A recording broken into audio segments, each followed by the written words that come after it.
Well, that's become an enormously fashionable way of thinking about what we know as the UK, the United Kingdom. And of course, James I coming as King of Scotland to become a Stuart rather than a Tudor, governing England, Scotland and Ireland, was the start of that. But fundamentally, the argument is that England, Scotland and Ireland, everybody forgets about Wales, tragically, have very different religious and political ecologies.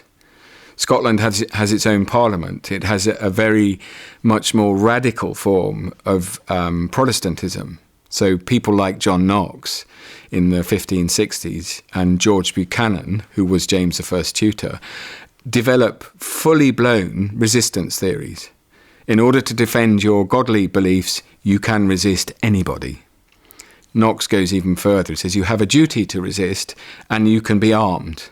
So you can imagine Charles I and Archbishop Laud, because religion is the most divisive of these aspects, sitting like spiders in a web in London and say, well, these Scots, they need to be sorted out. They need more glorious buildings in their churches. They need a Book of Common Prayer, or one that I've happily written for them. So the British problem is of an English state trying to rule in three different, if you like, political and religious ecologies. And in the end, England tries to impose the Book of Common Prayer and it ends up in a war, which makes Charles I's position even worse because he has to raise money for troops to defend England from an invading Scottish force.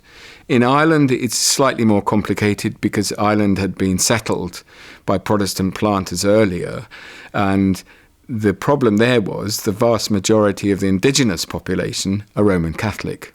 So when Charles I falls out with radical Protestants, there is a fear amongst Protestants that he will raise an army from Ireland. So especially after 1641, when there is a rising of Catholics and a slaughter of Protestants, this creates a political anxiety about plots and conspiracy that feeds into the whole civil war. So it's trying to manage three very different.